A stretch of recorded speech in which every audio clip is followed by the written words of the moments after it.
Olá! Hoje vamos esclarecer alguns pontos importantes sobre a fimose.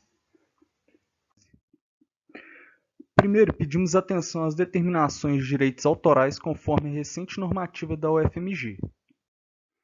Bom, vamos começar explicando o que é de fato fimose.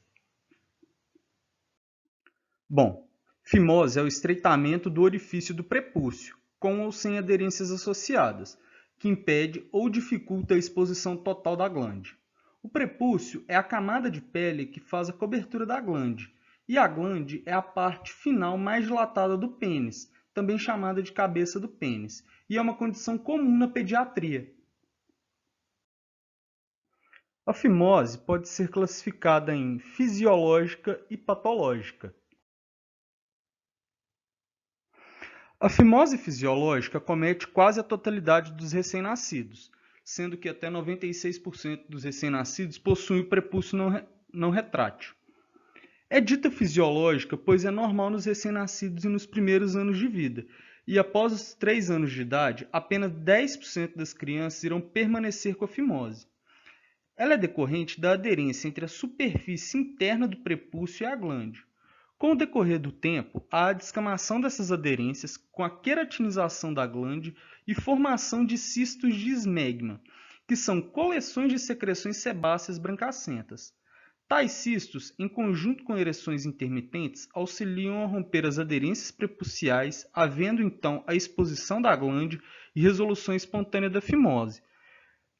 É importante ressaltar que a fimose fisiológica não requer tratamento específico. Recomenda-se somente tracionar gentilmente o prepúcio durante o banho, mas sem forçar a exposição da glande, e higienizar o local. Após isso, o prepúcio deve ser posicionado novamente sobre a glande, de forma a evitar parafimose, que é uma impossibilidade de reposicionamento do prepúcio sobre a glande devido a um inchaço.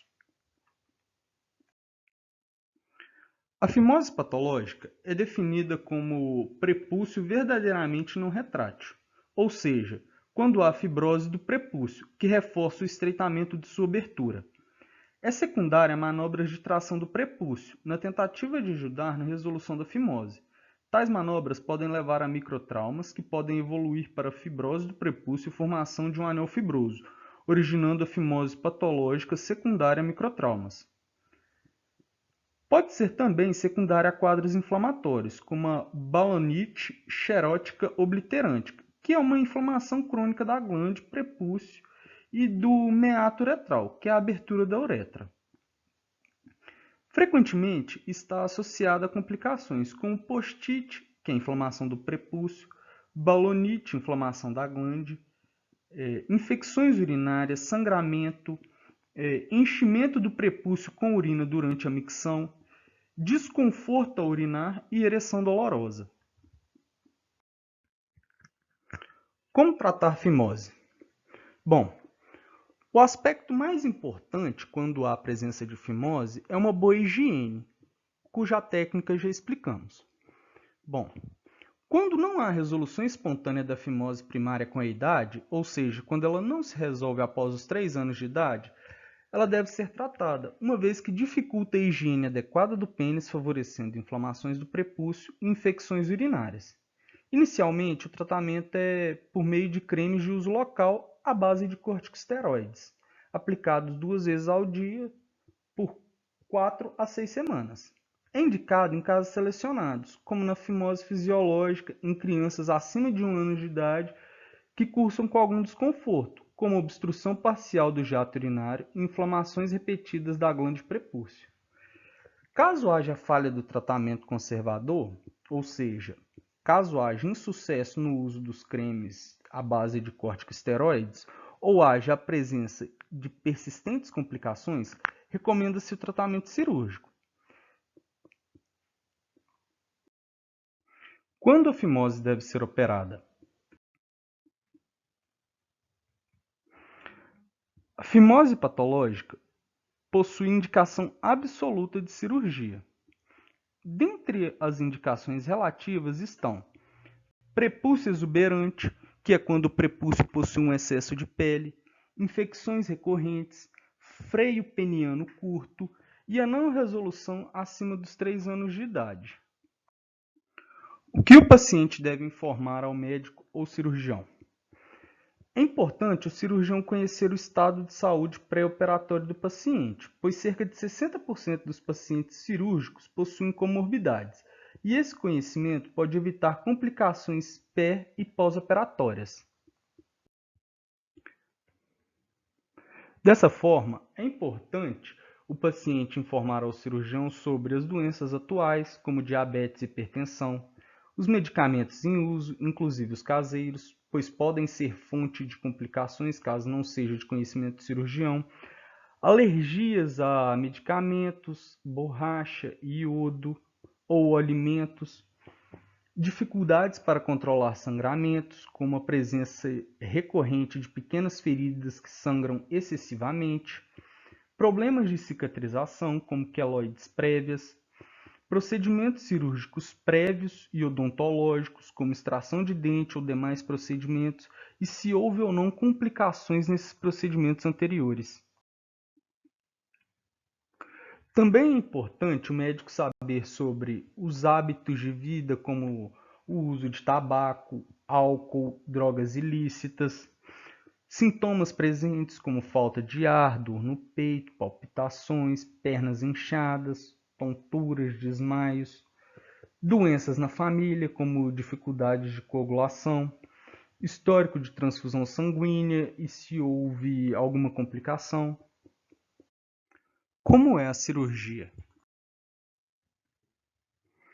A postectomia consiste na retirada cirúrgica parcial ou total do prepúcio. Também é conhecido popularmente como circuncisão. É feita anestesia local com lidocaína e em criança pode-se fazer anestesia geral ou sedação, sempre associado à anestesia local. Também pode ser feita sedação nos demais pacientes para aumentar o conforto. O procedimento consiste na retirada cirúrgica do prepúcio.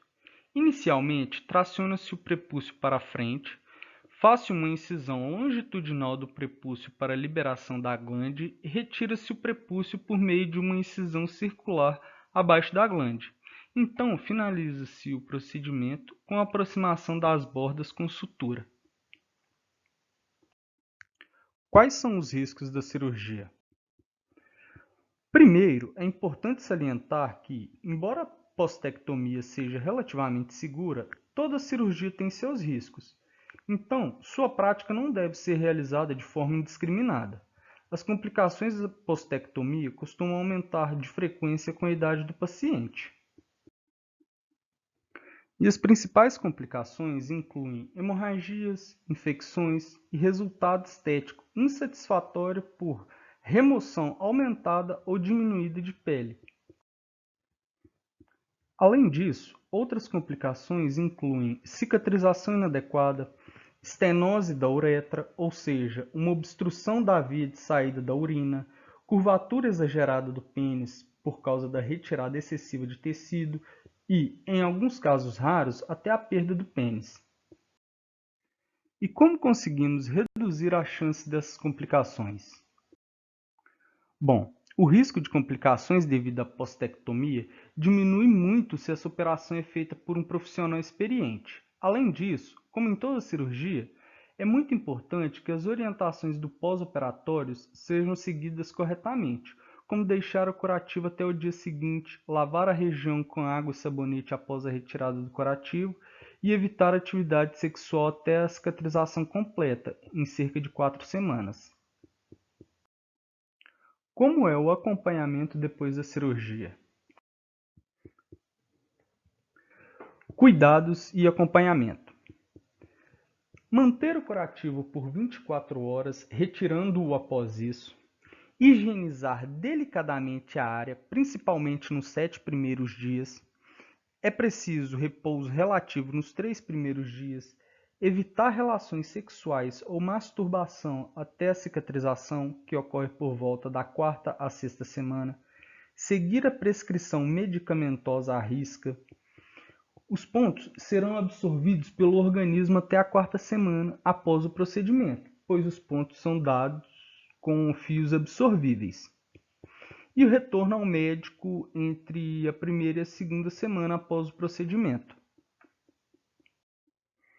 Gostaria de agradecer aos professores pela orientação e aos autores que colaboraram com a realização desse trabalho, que foram João Pedro Domingos Nakamura Baba, João Victor Magalhães Copel, Juliana Lacerda de Oliveira Campos, Leonardo Barbosa Ribeiro, Letícia Bittencourt Cota, Luiz Gustavo Reis Lima, Marcos Túlio Alves Mendonça, Matheus Antônio Abrantes Vilela.